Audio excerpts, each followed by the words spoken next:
අද අපි ආව ඩැන්ඩිරෝන් රේන්ජස් වලට. ඒ කියන්නේ අද අපිට පොඩි නිවාඩුවක් හම්බුණා. ඉතින් වැඩ කරලා ඒ පොඩි නිවාඩුවේ අපි ගොඩාක් වෙලාවට අපේ කාලය යොදවන්නේ අපේ විවේක කාලය යොදවන්නේ මේ වගේ පොඩි වෝක් එකකට.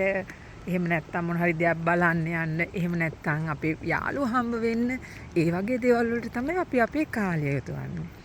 ඉතින් මේ ට්‍රැක් එක දිගේ යනකොට මට හිතුණ දෙයක් තමයි ඇත්තටම මේ ලස්සන ගස්වැල් ඒවා ඇත්තටම හරිම ස්වභාවිකයි. ඒ කියන්නේ දැක්කම හිතෙනවා ඇත්තටම අපිට කොච්චර දේවල් මිස් වෙලා තියෙනවද කියලා. අපි හිතනවානේ අපිට ගොඩක් දේවල් තියෙනවා, අපි හරිම සැටිස්ෆයිඩ්, අපි හරිම ෂෝක් ලයිෆ් එකක්. ඇත්තටම ඒක එහෙම නෙමෙයි. මම ඔයගොල්ලන්ට දැන් පෙන්නන්නම්. මෙතන මේ බලන්න මේ ගහක් කපලා තියෙනවා. ඒ වුණාට ඒවා කපලා තිබ්බා කියලා ඒක අපේ යන පාරටවත්, ඒ කියන්නේ අපි යන ගමන් මගටවත් අපිට පොඩ්ඩක්වත් අවහිරයක් නැහැ. ඒ වගේම යන අතරතුර අපිට පොඩ්ඩක් පොඩි රෙස්ට් එකක් ගන්න ඕන නම් මෙන්න මෙතන මේ වගේ පොඩි බංකුවක් හදලා තියෙනවා. ඒකත් හරිම නැචරල්. ඒ කියන්නේ අපි දැක්කේ නෑ මේකේ මොනවත් කොන්ක්‍රීට් තියෙනවා. ඒත් හරිම ලස්සනයි. මේ බලන්න ෆර්න්ස් වලට මම ඔයගොල්ලන්ට පොඩ්ඩක් පෙන්නන්නම්. හරිම අනික හරි ක්වයට්. මිනිස්සුත් හරි අඩුයි. අපි දැන් සාමාන්‍යයෙන් යන තැන්වල හරිම බිසිනේ. අපි කොහොමද බිසි ලයිෆ් එකකනේ ඉන්නේ. ඒ ලයිෆ් එකේ පොඩ්ඩක් එළියට ආවම අපි මේ වගේ තැනකට යනකොට ඒ කාම්නස් බව කියන එක, කියන්නේ නිස්කලංක බව ඇත්තටම තියෙන්න ඕනේ.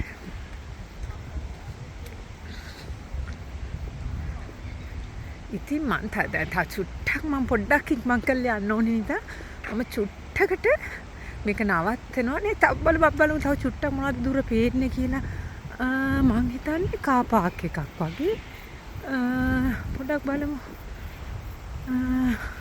අතෝ මේක තියෙන්නේ ෆර්න් ට්‍රී ගලි වලින් ඇවිල්ලා ටිකක් ඒක උඩ පාරේ එන්න ඕනේ. උඩ පාරේ දකුණු පැත්තට හැරෙනවම තමයි තියෙන්නේ. ඇත්තටම අදිට හරිම සීතලයි. ඔයගොල්ලන්ට පේනවා ඇත්ත මේ බලන්න වින්ද හුළඟ.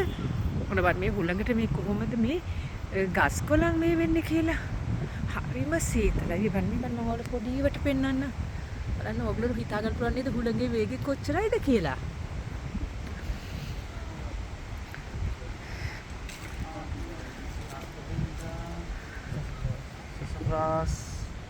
Mount Dandenong Tourist Road.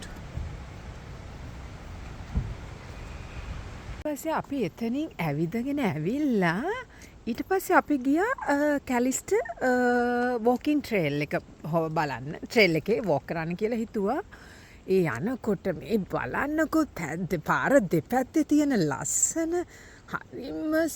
හරිම මොකද්ද මේකට අපි සිංහලෙන් කියන්නේ නෑ හරිම මොකද්ද ග්‍රීනරි නෙවෙයි. හරිම සදාහරිතයි. ඇත්තටම හරිම සදාහරිත. බලන්න මේ සදාහරිත භවයේ ලස්සන. අම්මෝ මට නම් ඇත්තටම ගෙදර ගෙනියන්න හිතනවා. එහෙම නැත්තම් මට මෙහෙ ගෙදරද කියලා හිතෙන තරමට ආස හිතිලා තියෙන්නේ. බලන්න මේ මඩ තියෙනවා. කියන්නේ මොකද මේ දවස්වල මේ වින්ටර් සීසන් එක මත් නෙමෙයි.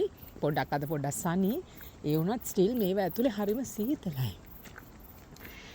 මිනිස්සු මේවට ආවම මිනිස්සු ඇවිල්ලා යනකොට ඒගොල්ලෝ එනකොට ගෙනාපු ඔක්කොම අරගෙන යන්න තරම් ඒගොල්ලෝ දැන් චුට්ටක් විතර මට මහන්සි. ඒ වුණත් ඉතින් බෑ දැන් ආපු දුර යන්න ඕනනේ කොහොමත්. මං අද අනික තනියෙන් ආව නිසා මට කැමති විදිහකට ඇවිදගෙන යන්න උනත් පුළුවන්.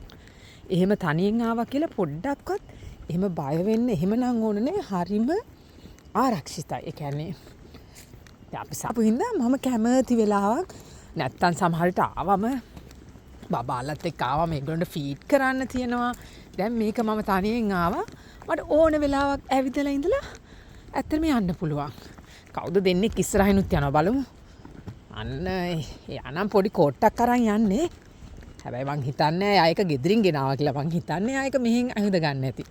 එහා පැත්තෙන් තව එක්කෙනෙක් යනවා. ඇත්තටම බලන්න දිය කඩਿੱත්ත ඇත්තටම දැක්කම මට නම් හරිම ආස හිතෙනවා. මට ඇත්තම පොඩි කාලේ ගමේ හිටපු විදියත් මතක් වෙනවා. කට්ටිය සමහර වෙලාවට ගමේ යනවා කියලා කිව්වට මේ දේවල් අද දකින්න නෑනේ හැබැයි. මෙතනට ආවම නම් ඇත්තටම ගම මතක් වෙනවා. අම්මෝ බලන්නකො මේ. අනේ මඩ තියෙන තරම්. ඒ කියන්නේ මේ හරිය දිය සීරාවක්. ඔව්. මම ඕගොල්ලන්ට පෙන්නන්නම්. මේක අපි පොඩ්ඩක් සද්ද නැතුව අහන් ඉඳලා බලමු කොච්චර ලස්සන සද්ද අපිට ඇහෙන්න තියනවද කියලා. චුට්ටක් ඉන්න. චුට්ටක් මම පොඩ්ඩක් පහත් කරලා ඔයගොල්ලන්ට දෙනවා. මම චුට්ට අමාරු මෙතන.